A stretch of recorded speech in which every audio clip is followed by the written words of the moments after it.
Bonjour, deuxième entretien de l'après-midi à Lire à Limoges. Vendredi, on accueille Daniel Picouli. D'ailleurs, je montre cette très belle couverture, Daniel Picouli. Absolument. On a envie de vivre avec Marcel Proust, en grand, comme ça, sur l'immeuble. C'est vous qui avez participé à ce choix ? Ah oui, c'est moi qui ai choisi, parce qu'il y a un passage dans Oui. le livre où un de mes copains a envie de faire une fresque et on lui donne l'autorisation et on lui demande de faire un Proust. Alors nous, on a des idées un petit peu baroques sur un Proust motard, un Proust graffeur et tout ça. Et il a fait ce Proust plus classique et il a eu raison. Oui, c'est le Proust officiel, même. Officiel, voilà. Marcel Proust. Alors, Daniel, vous êtes auteur de romans policiers, d'autobiographies, de livres pour la jeunesse, Oui. avec Vroom Vroom, enfin tout de l'homme de médias. Moi, je me souviens avec beaucoup d'émotion de regarder, je crois que c'était le vendredi soir, Café Picouli. Absolument. Oui. Et puis France O. Enfin bref, vous êtes un auteur à multifacettes. Oui, mais c'est normal pour un garçon de... Moi, je suis fils de famille nombreuse. Je suis le 11e, d'accord ? Et j'essaie d'avoir autant d'activités que ma mère a eu d'enfants. C'est pas facile, hein ? Elle en a eu 13. 13, donc il me reste encore un peu de marge. Un peu de marge encore. Encore un peu de marge. Vous courez aussi au Luxembourg, peut-être, non ? Non, je marche. Vous marchez ? Je marche. Pour l'instant, c'est le privilège de l'âge. On a le droit de marcher sans avoir l'air impotent. Parce que là, avec vos chaussures, j'ai l'impression que vous êtes un sprinter. Oui, non, mais ça, c'est pas des chaussures d'appartement, ça, c'est de la vraie chaussure. C'est fait aussi bien pour marcher que pour courir. Mais je les ménage. Bon, donc multifacette. Alors, vous êtes né à Villemomble. Votre père est martiniquais d'origine et votre mère, pas très loin... non, peut-être pas juste à côté, quand même, le Morvan. Oui. On est un peu loin du Morvan, ici. De ma mère, on n'est jamais loin. Ah bon, d'accord. Donc Morvan-Diode, oui, c'est ça ? Morvan-Diotte, elle disait Morvan-Diotte, ou il y avait Morvandel ou Morvan-Diotte. Bon, bref, ça pouvait faire un débat à la maison. En tout cas, formidable, Paulette et Roger, d'ailleurs vous avez écrit sur eux, bien sûr. Couple très attachant. Et vous nous dites très vite, alors que vous étiez cancre en classe, roi à la récré, surtout avec ces chaussures-là pour jouer au football, vous dites « je dois tout à l'école ». Oui, je dois tout à l'école parce que ce que je dis sur les récréations, c'est pas du tout mineur. C'est-à-dire que quand on est un gamin comme moi, entre guillemets, qualifié de cancre, mais c'est un cancre d'époque. Aujourd'hui, je serais quasiment considéré comme un surdoué. Non, c'est pas. Mais à cette époque-là, le cancre avait le droit de rêver. J'ai jamais redoublé une classe. J'adorais aller à l'école. J'aimais bien. Mais je comprenais pas pourquoi on mettait des cours entre les récréations. Ça gâchait les récréations. Moi, à la récréation, j'étais un roi grâce au football. Et c'est pas mineur. Ça veut dire que même quand, j'étais un dysorthographique, j'avais quelques problèmes scolaires, mais quand vous avez un lieu où vous êtes reconnu. C'est-à-dire, moi, quand j'étais gamin, quand j'allais en colonie de vacances, le gars qui jouait à l'harmonica, c'était un dieu. Celui qui dessinait, c'était un dieu. Celui qui, pour la 25e fois, grattait... Jeux interdits à la guitare. Exactement. Et il restait un dieu, ce que je ne comprenais pas, mais il restait un dieu. Donc, à partir du moment où vous avez, comme ça, un lieu où vous êtes reconnu, ce qui se passe par ailleurs a beaucoup moins d'importance. Et moi, j'avais cette chance-là parce qu'au football, effectivement, quand on jouait à la récréation, on faisait France-Brésil, puisque c'était l'époque déjà de France-Brésil. J'étais le seul qui ressemblait à un Brésilien. Donc forcément, j'étais le Brésil et j'ai joué beaucoup contre la France. J'ai beaucoup battu la France avant 98, je le dis tout de net. Donc vous êtes d'accord avec Albert Camus ? Oui. Parce qu'Albert Camus, il disait quand même, tout ce que j'ai d'essentiel, ce que j'ai appris, je l'ai appris sur un terrain de football. Oui, mais il était gardien de but d'ailleurs à Alger. Il était gardien de but et effectivement, il l'a dit parce que le football apprend une chose, c'est qu'il y a des gens qui sont meilleurs que vous. Ça paraît pas, hein, c'est pas du tout... vous pouvez vous entraîner de façon même très sérieuse et tout. Tout à coup, vous voyez arriver quelqu'un qui, de façon très naturelle, a de plus grandes qualités. Après, j'ai fait de l'athlétisme. Un jour, on faisait du saut en longueur. Moi, je devais être normalement champion olympique de décathlon. Ça n'a pas été. Carrément. L'histoire n'a pas... De l'ambition. Non, mais non, ça fait rien. Il faut toujours se projeter comme ça dans des ambitions. On s'entraînait comme ça au saut en longueur, au triple saut. Il y a un gars, il arrivait, il n'avait même pas de chaussures. Il a sauté, il a fait bong, bong, bong. Nous, on a arrêté le triple saut. Parce que lui, il avait jamais sauté. Et c'est-à-dire que le sport apprend ça. C'est-à-dire il vous relativise, il vous met...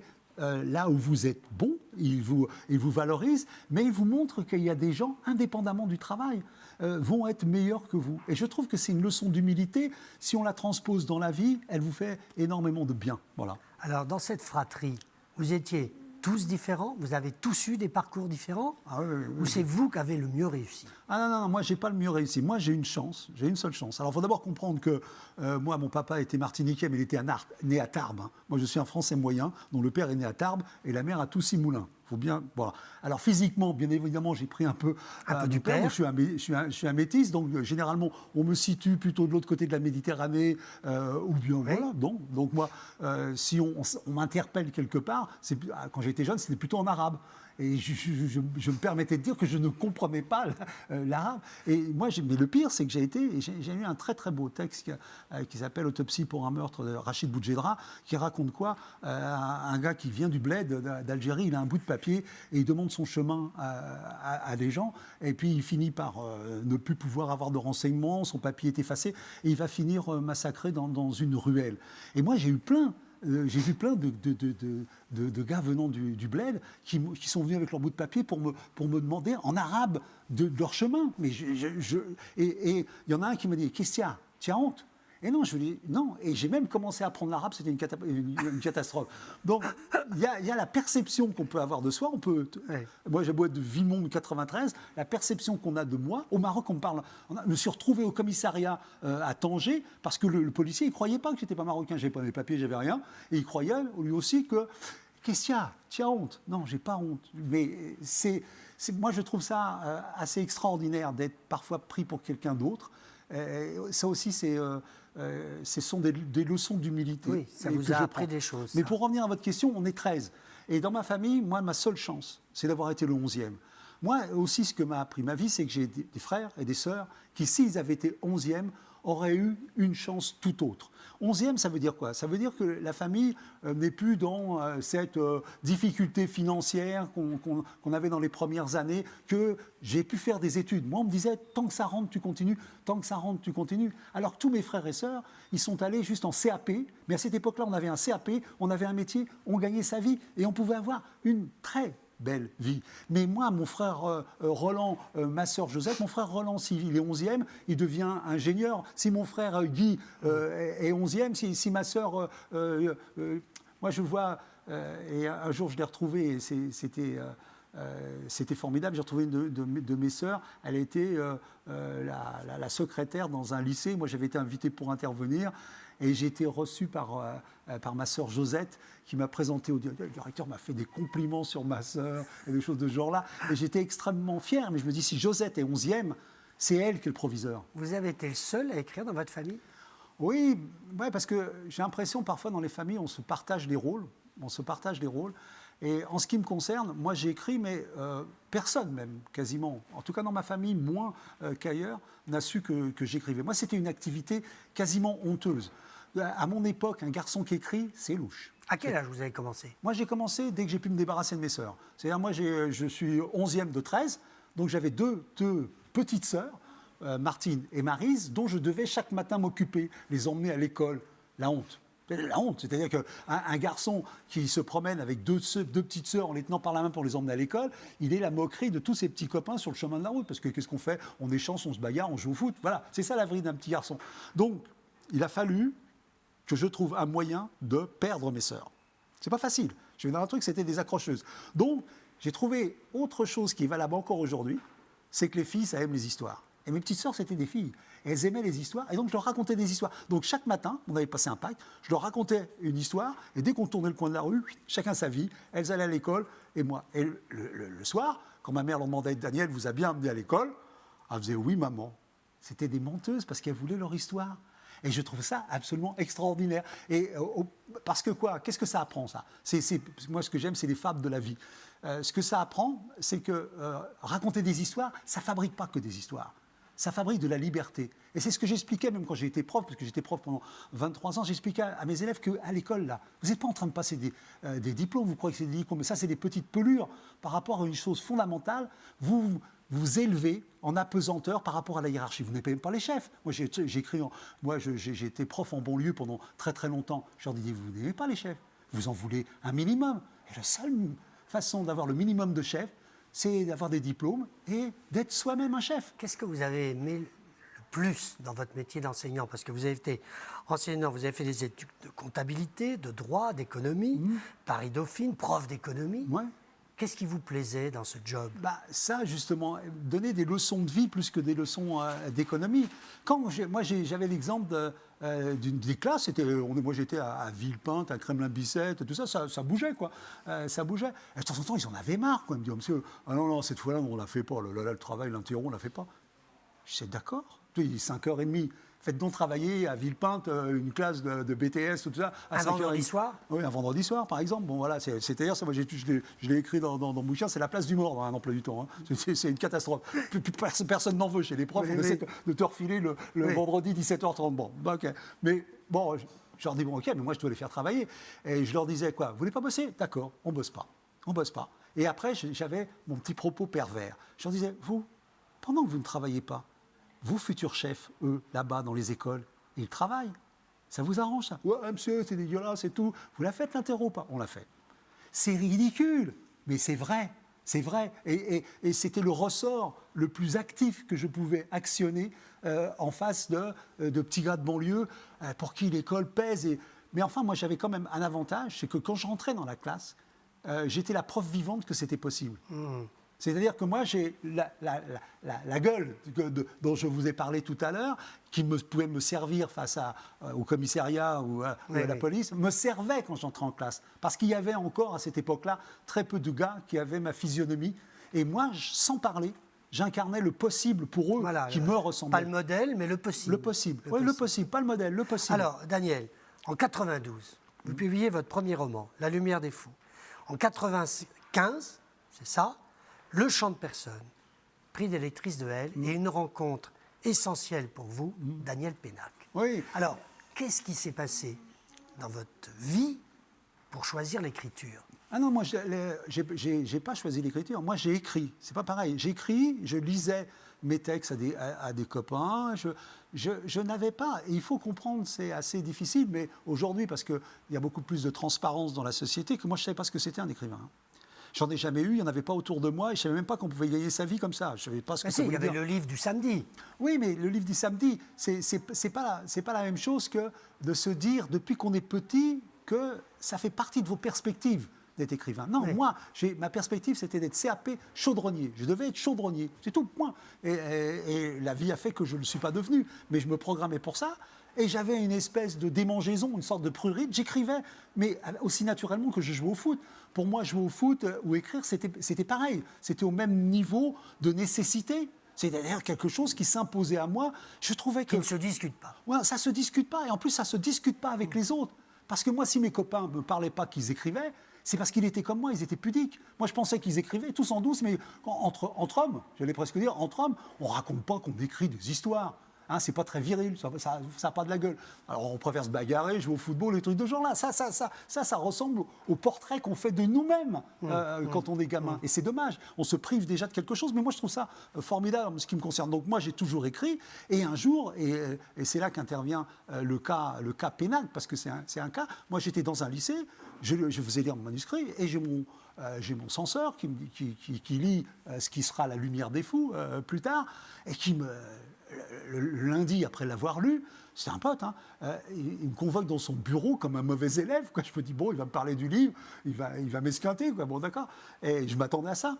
Et il me dit, c'est une parole que j'ai rappelée, il me dit, Monsieur Piccoli, je ne comprends pas comment un garçon aussi solaire que vous peut écrire des choses aussi horribles.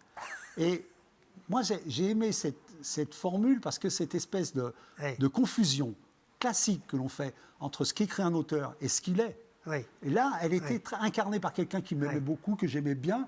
Et j'ai aimé ça parce que je me suis aperçu que j'avais effrayé avec ce texte. Et je me suis aperçu de ça. Et je me suis rappelé aussi que jamais je n'aurais écrit du vivant de ma mère. Parce que j'écrivais des choses assez dures. La lumière des fous, c'est assez dur. Enfin, il paraît. Hein, d'ailleurs, ça a été refusé dans la série Noire avec une formidable phrase de Soula, trop noir pour la noire. Ça, je pourrais m'en faire un bandeau. Oui.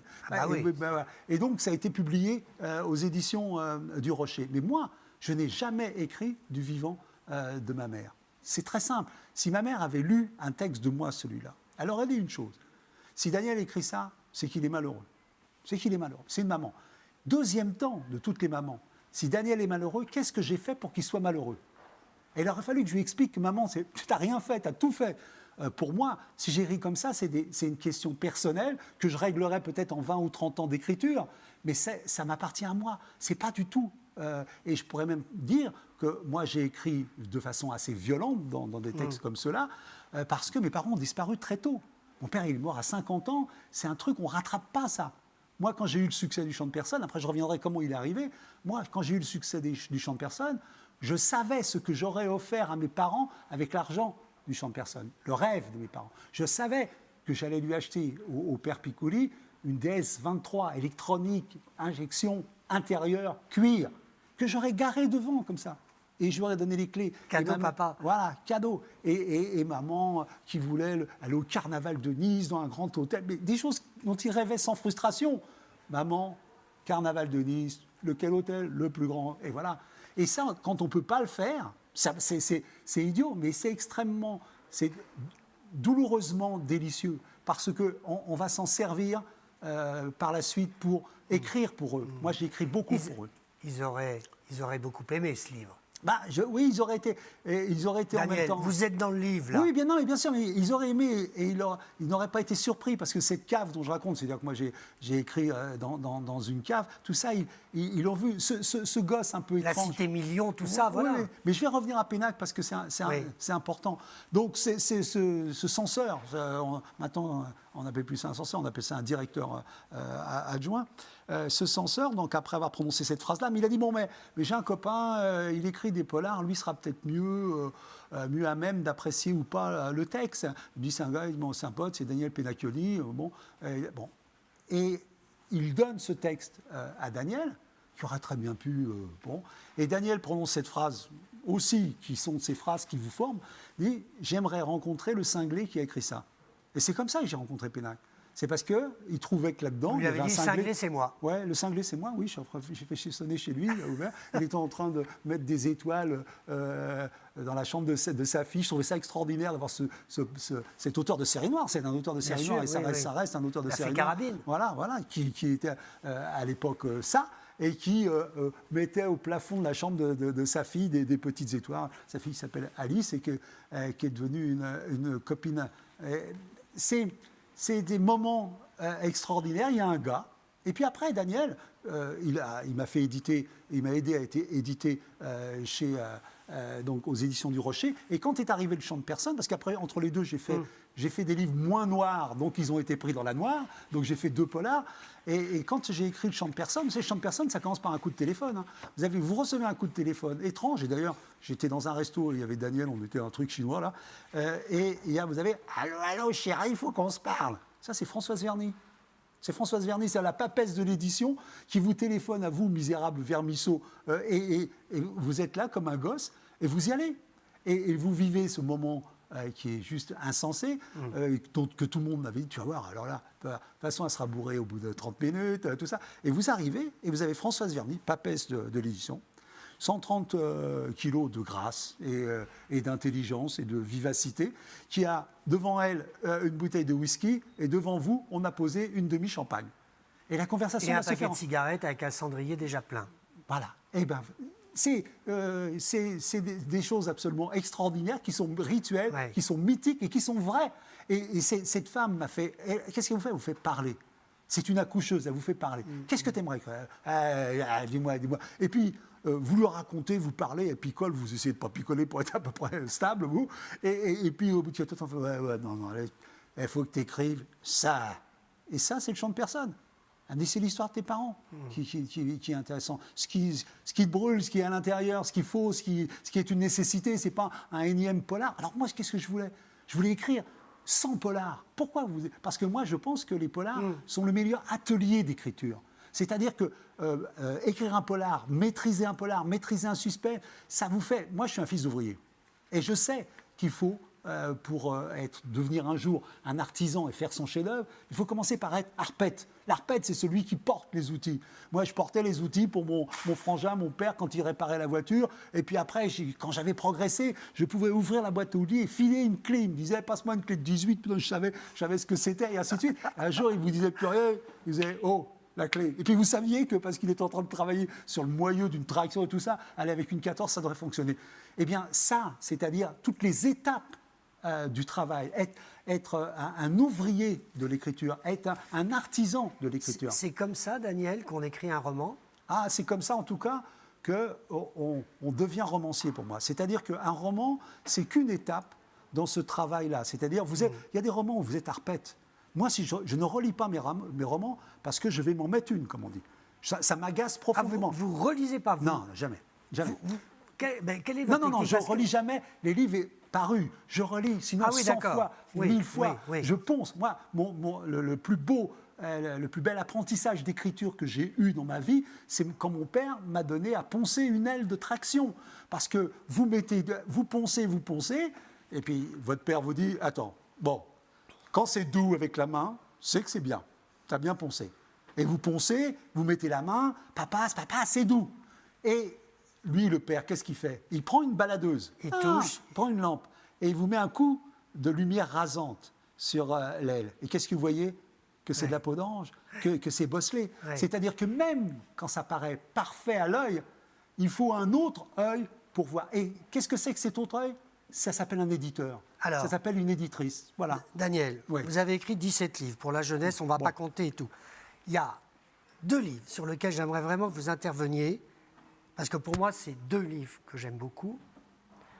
C'est L'Enfant Léopard. L'Enfant Léopard, on retrouve la plume de Picouli dans Longtemps je me suis couché de bonne heure. L'Enfant Léopard, vous vous attaquez, Daniel Picouli, à Marie-Antoinette. Ah oui. C'est quand même, permettez-moi de le dire, non pas courageux, mais c'est un défi. Le livre, il est magnifiquement réussi. Oui, mais... Il fonctionne. Ouais. Et là, on se dit, mais champ de personne, fort de l'eau, l'enfant léopard. Ouais. Qu'est-ce qui lui prend? Où va-t-il? Et ça marche. Il revient avec le Picouli qui a 10 ans. Et qui, chaque matin, quand sa mère a acheté un paquet de café Mocarex, guette la figurine que la mère va sortir le du petit café. Soldat. Le petit soldat, comme on disait. Et il y a une des figurines qui m'a toujours marqué, c'est celle de Marie-Antoinette qui est avec ses 2 enfants et dauphin. C'est-à-dire que moi, dans ma projection de gamin, quand on me racontait l'histoire de Marie-Antoinette, on n'avait pas guillotiné une traîtresse, une vendue une dépensière, comme on disait. Fersen et autres. Mais on a dit guillotiner une mère, une maman. Ouais. Donc ça veut dire que moi, j'ai passé mon temps, quand j'étais gamin, à essayer de sauver Marie-Antoinette. Moi, c'est simple, j'avais la trilogie en place. J'avais Marie-Antoinette, Louis XVI, Axel de Fersen, c'est-à-dire l'amoureux de Marie-Antoinette. Après, il y avait Fouquier-Tinville, tout ça, qui foutait le bordel. Bon, peu importe. Mais ça, c'était mes compagnons de jeu, c'était mes soldats et mes Indiens. Moi, je racontais des histoires avec des personnages historiques. C'est-à-dire qu'à 10 ans, j'ai passé mon temps à sauver Marie-Antoinette, et comme je le raconte dans ma pièce de théâtre, même s'il fallait l'enlever avec une grue, avec un berlier, avec des cyclistes, je sauvais Marie-Antoinette, moi. Je le faisais à 10 ans, je réussissais à le faire à 10 ans.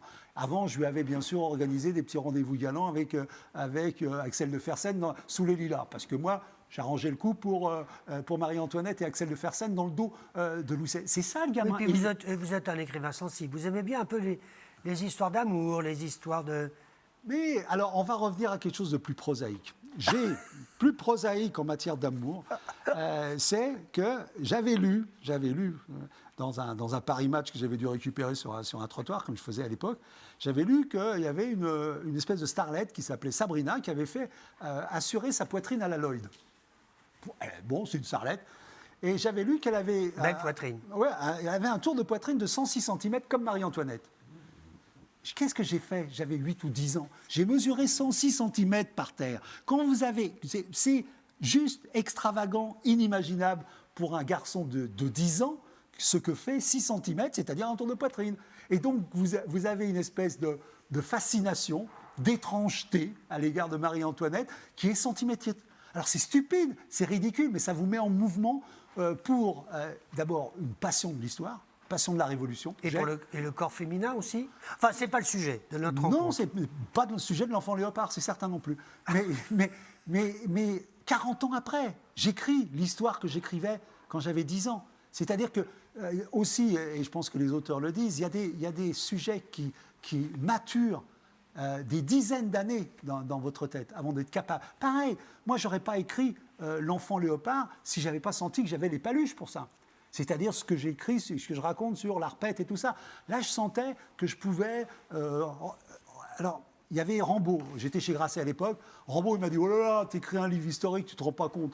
Tu vas recevoir des lettres. » Tiens, je te dis le genre de lettres. « Monsieur, vous avez dit dans votre ouvrage, page 134, que le revers du 102e hussard là, était vert. Il était bleu, vous êtes un nul. » Oui.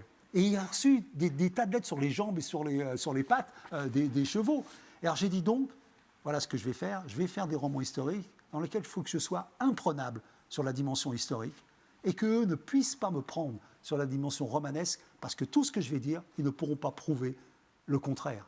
C'est une règle très simple. Quand on est romancier, on se glisse dans tous les crevets intersexistes de l'histoire et on fait un roman. Mais touche pas à l'histoire. Touche pas à l'histoire. Respecte-la. Si tu peux rien en faire d'un fait historique, touche pas.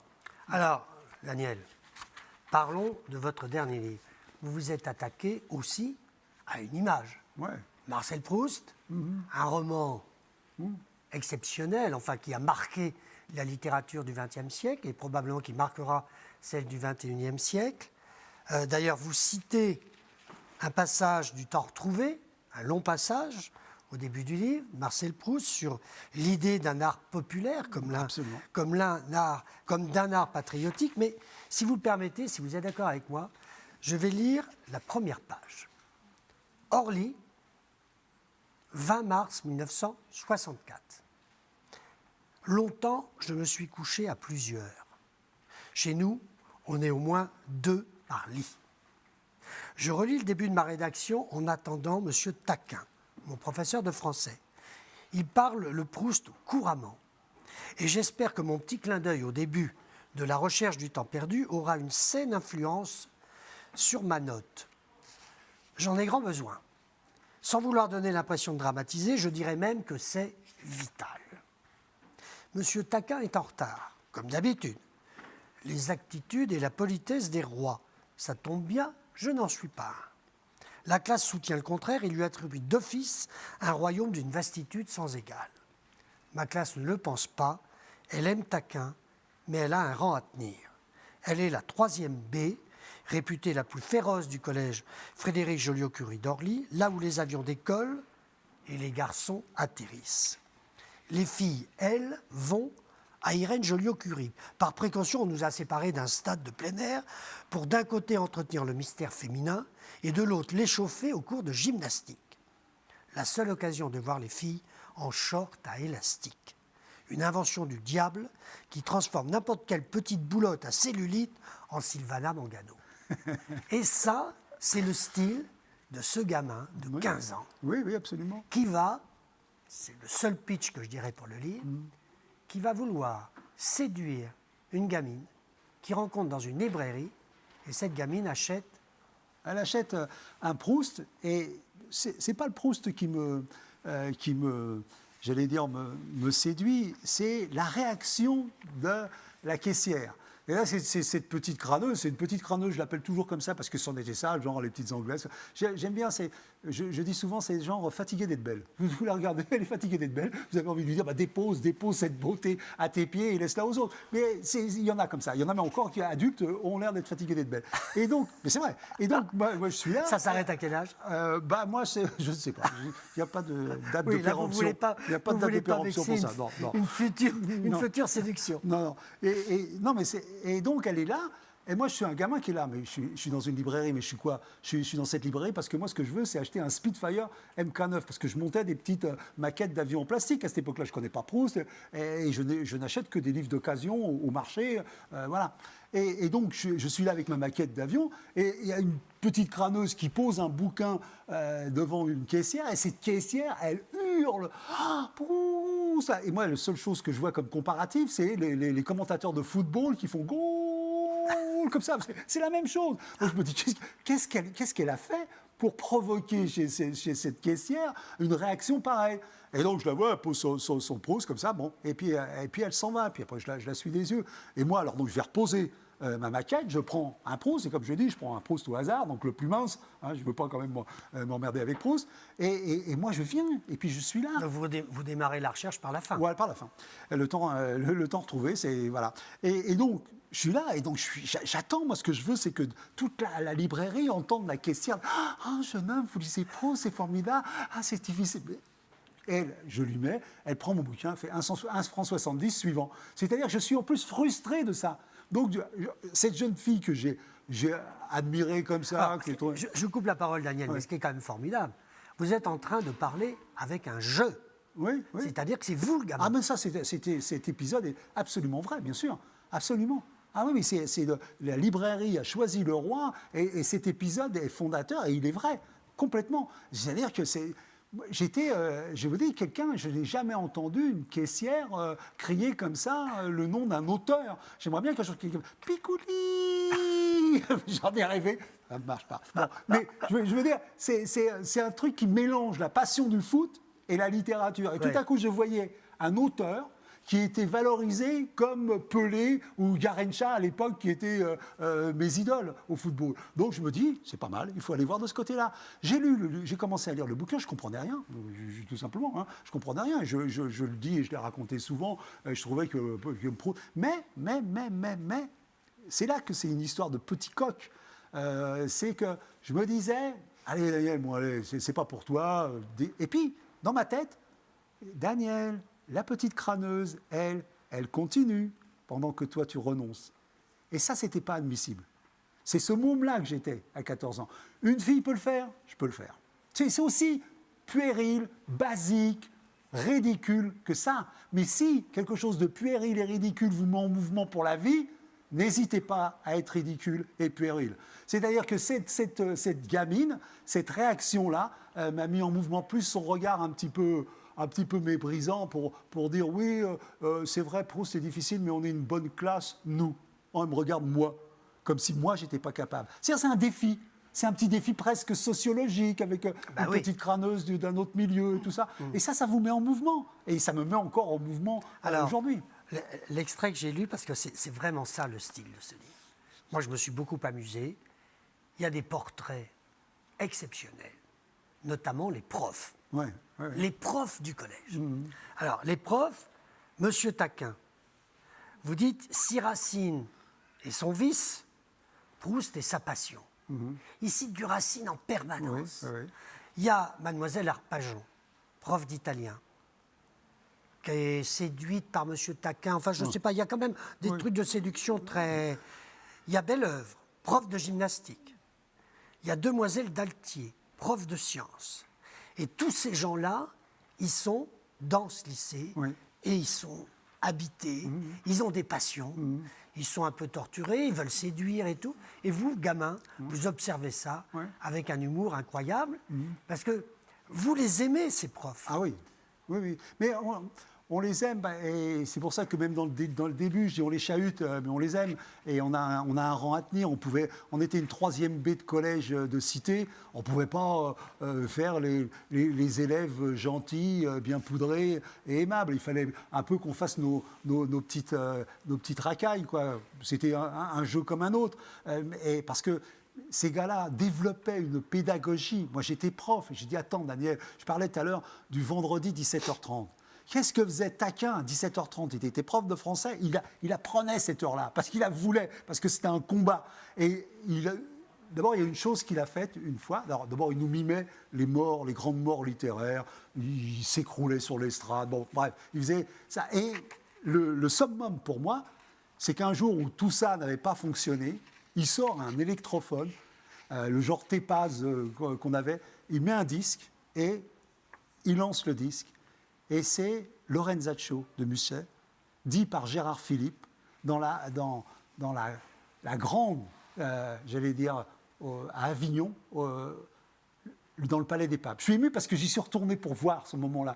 Moi j'ai joué au théâtre à Avignon, et je voulais voir et imaginer, parce qu'il faut essayer d'entendre, et si un jour vous trouvez ce disque-là, vous avez Gérard Philippe qui lutte contre le Mistral.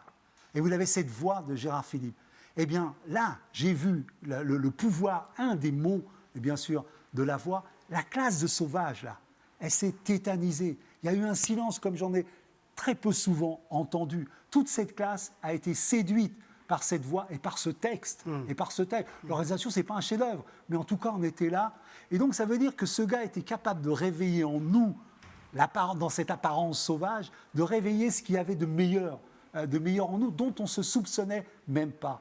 Les gens qui réussissent ça et sont des enseignants, vous leur devez beaucoup.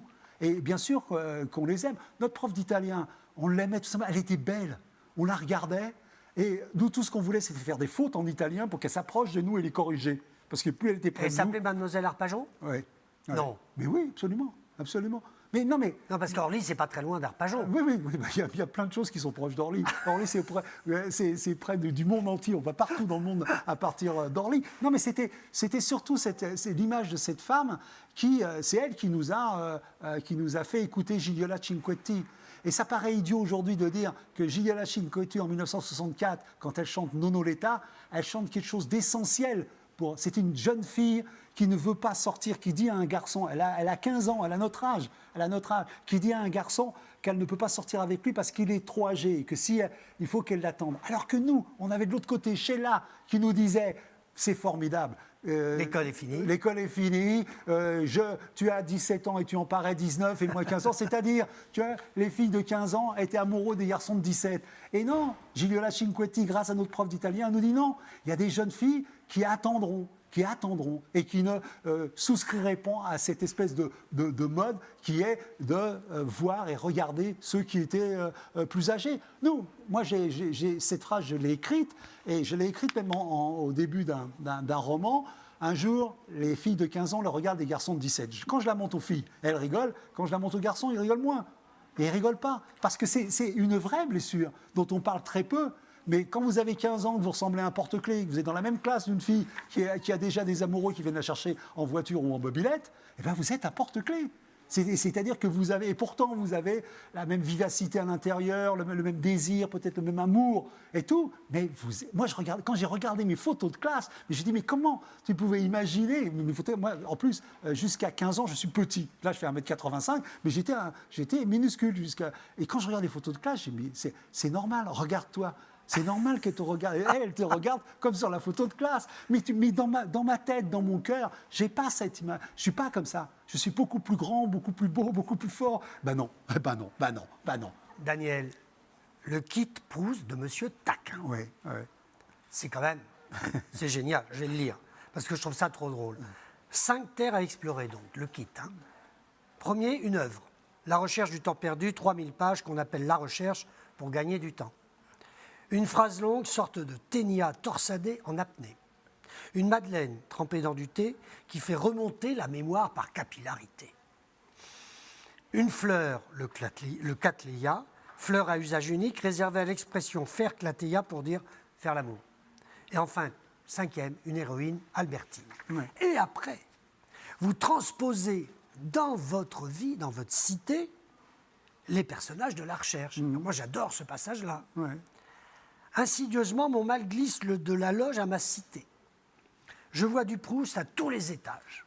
Charlus, par exemple. Il habite au numéro 27 de ma rue 4e D. Son nom est écrit sur la boîte aux lettres. Il est antillais, comme il le dit lui-même, travaille dans le CACA, la ville de Paris. Un Charlus égoutier. C'est incroyable le nombre de personnages de La Recherche qui se promènent en liberté dans mon HLM. Il y a la duchesse de Guermantes qui bat ses tapis à la fenêtre. Il y a un Swann abonné à la vie du rail. Une Odette, infirmière à domicile. Une véritable tribu de Cambronner. Près de l'école maternelle, ils font semblant. Ce sont les agents dormants de La Recherche, des espions, des infiltrés, une sorte de 5e colonne proustienne. Dès ce soir, je vais recenser dans un cahier d'un côté les gens de la cité, de l'autre côté, leurs personnages dans La Recherche. En face de moi, j'écrirai le narrateur amoureux d'Albertine. Oui, alors, bien sûr. Vous êtes amusé à écrire ça. Non, mais de toute façon, je dois m'amuser à écrire. J'aime m'amuser et amuser avec des choses qui sont très sérieuses. Qu'est-ce qu'il y a la chose très sérieuse qu'il y a derrière ça, c'est qu'il y a eu l'année Proust. L'année Proust a été bombardée de conférences, entretiens sur Proust, tous les aspects de Proust. J'ai écouté, parce que Proust a été quelque chose et quelqu'un et une œuvre importante pour moi, et je ne reconnaissais pas mon Proust. C'est-à-dire tous les gens parlaient d'un Proust qui était le Proust Saint-Germain-des-Prés, le Proust, l'espèce de Collège de France. Voilà, une espèce de culture inatteignable, une façon de vivre. Bref, il y avait, j'allais presque dire, mais alors j'ai pas le droit d'aimer Proust, moi. Proust ne peut pas être dans une cité, on ne peut pas, quand on a 15 ans, être dans une cité et aimer Proust. Ben, je vais vous montrer que si, et je vais vous montrer même que les personnages qui sont aussi exceptionnels dans la recherche, alors que, franchement, Madame Verdurin, vous en avez des caisses dans la vie, les caisses de cette vulgarité, tout ça, elle est là, elle est présente partout, des charlus, avec tous les comportements, vous en avez plein partout, mais quand c'est dans Proust, c'est magnifié, c'est toléré, magnifié, ça devient de formidables personnages de romans. Quand c'est dans la cité, c'est dépouilleux. Moi, je trouvais ça scandaleux. Je trouvais scandaleux que l'on réserve Proust et que donc, en quelque sorte, Proust soit pour des initiés. Non, Proust, il est à moi. Et mon Proust, personne ne peut me dire qu'il ne m'appartient pas. Et je vais vous montrer que le Proust en question, il a fait sur moi des choses, il a produit des choses sur moi radicales et importantes. Alors, si vous voulez, le vôtre, je le concède, oui. Je l'accepte. Vous y avez droit. Mais moi, j'ai droit à Proust. Et si vous le considérez comme universel, comme vous dites, d'être un génie universel, je fais partie de cette universalité. Et le Proust que moi, je vous raconte, c'est un des Proust. Et essayez donc d'imaginer qu'il est pour des tas de gens un Proust différent, qui n'osent peut-être pas le dire et qui vont se conformer à ce qu'on dit de Proust au Collège de France, chez les... Et j'étais très très heureux quand des Proustiens, comme on dit, très férus de l'œuvre de Proust, une fois qu'ils ont lu ça, il n'y a rien. Il n'y a même pas d'erreur. Picouli, il doit avoir lu Proust, il doit presque même l'avoir compris un petit peu. Vous êtes le seul à avoir écrit un livre sur ce monument littéraire avec une telle distance, un tel humour et une telle vivacité quand même. Mais Proust, il est drôle, même des gens le disent. Proust est drôle. Proust, il y a des passages extrêmement drôles. Et puis, franchement, Proust apprend une chose essentielle à n'importe quel apprenti écrivain. Quand vous êtes gamin, ou quand vous lisez ça, et quand vous commencez à lire Proust, qu'est-ce que vous apprenez ? Qu'avec Proust, vous avez toute liberté de faire une phrase longue ou une phrase courte. Vous pouvez écrire une émotion en 30 pages et décrire la vie de quelqu'un en 5 lignes. Vous avez le droit, alors on peut le faire, moi aussi. Vous pouvez inventer, avec 3 femmes, vous faire un homme, avec 2 hommes, vous faire 3 femmes. Il se fait faire. Donc, qu'est-ce qui vous apprend fondamentalement Proust ? Que quand vous écrivez, vous avez la liberté de faire. La liberté de faire. Quand quelqu'un comme Proust a même pas 15 ans, vous donne cette liberté-là, il vous fait un cadeau fondamental. C'est-à-dire qu'il vous dit, oui, c'est à toi. Maintenant, je vais dire une chose, si tu commences à croire qu'il faut être Proust pour écrire, là, tu es très très mal parti. Et moi, j'ai fait ce travail que je raconte. Je fais la liste de tout ce qu'il faudrait faire pour être Proust. Voilà, être deuxième enfant, être homosexuel, bon, je dis Daniel, t'as rien. T'as rien de tout ça, tu peux pas. Et en face, t'as comme un petit merdeux. J'ai mis tout ce que Proust devrait faire pour être moi. C'est-à-dire, en 48, 11e d'une famille de 13, fils de chanteur. Et à la fin, je conclus. Alors, Proust, t'es pas ça, donc tu pourras pas être moi. Mais qu'est-ce qu'il vous dit ? C'est même pas une plaisanterie, ça. Il vous dit, écoute, fais avec ce que tu es. Et je t'assure, c'est le plus grand défi qui puisse être opposé. C'est la morale de ce livre ? Ah oui, fais avec ce que tu es. N'essaie pas de rejoindre quelqu'un. Parce que souvent, on voudrait avoir le génie d'un tel. Et moi, est-ce que je veux passer mes dernières années allongé dans un lit, à me faire des fumigations dans une chambre recouverte de liège ? Jamais. Et ça, on n'en veut pas. On veut le génie, mais on ne veut pas comment devenir génie. Donc ça, c'est une chose... Avec une Céleste qui vous apporte à tout, voilà, une dernière tasse de café. Bien sûr, bien sûr. Donc, Proust apprend des choses essentielles. Parce que combien, moi, j'ai rencontré, même quand j'étais prof, il y avait plein de profs qui voulaient être écrivains.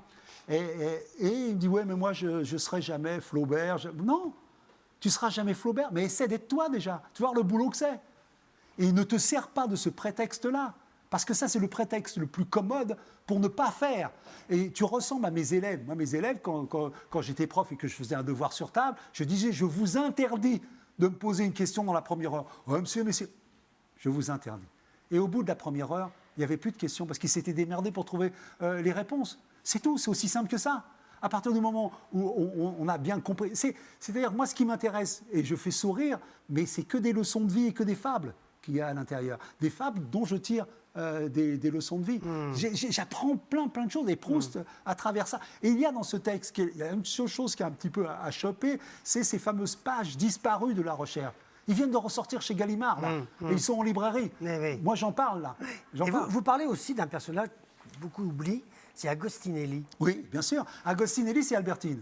C'est-à-dire que si vous, personne ne... Et c'est très bien de parler... C'est le chauffeur, hein, ouais, bien sûr. Ouais, c'est un chauffeur, c'est un chauffeur amant, enfin, secrétaire, enfin tout. Oui. Et personne ne peut comprendre, même, je veux dire, en termes de dynamique d'écriture, dans la recherche, vous avez le personnage principal, cité plusieurs milliers de fois, qui disparaît en 3 lignes, en un télégramme, chute de cheval. Vous dites, comment c'est possible qu'un auteur qui consacre son œuvre à Albertine la fasse disparaître comme ça? Parce que Albertine, c'est Agostinelli. Et ce connard d'Agostinelli à qui on paye des leçons pour être aviateur, il se scratche et il se noie. Et en plus, on pense même qu'il s'est noyé parce qu'il avait piqué l'argenterie dans la maison où il était. Donc, vous avez... C'est noyé à Nice, hein, je crois. Oui, c'est ça, dans la baie, voilà, Saint-Raphaël et tout ça, là, voilà. Et quand vous ne savez pas ça, et c'est tant mieux. Et c'est tant mieux, vous ne savez pas que Albertine est un homme. Et vous avez devant vous un homme qui parle d'un homme mieux que n'importe qui sur les femmes. Et Proust vous parle des femmes comme beaucoup d'hommes sont incapables de le faire. Et c'est une leçon formidable mais c'est très bien que vous ne la fassiez pas à 15 ans, parce que vous auriez dit, mais oh, elle a une gruge. Vous auriez été un gamin, je vais dire de cité, ouais, il gruge, c'est même pas vrai. Et Albertine, c'est même pas vrai. Et vous auriez peut-être abandonné Proust. Erreur, Daniel. Tu aurais eu tort. N'abandonnez pas Daniel Picouli. Longtemps, je me suis couché de bonheur publié chez Albin Michel. Daniel, merci d'être venu au Salon du Livre de Lire à Limoges. Hein. Non, c'est moi qui dis merci au Salon du Livre de Limoges, parce que je trouve ça formidable que le salon se soit tenu. En ce moment, c'est difficile. Et j'aime les gens qui tiennent la barre, comme ça, qui résistent. Voilà. Et là, ils ont tous les auteurs avec eux. Bon, moi, je vous pique l'idée. Donc, vous avez tenu la barre de Marcel Proust et de la recherche, et de la Madeleine et nanana. Voilà. Merci beaucoup, Daniel Picouli. Merci, Antoine. Et à bientôt. À bientôt. Au revoir.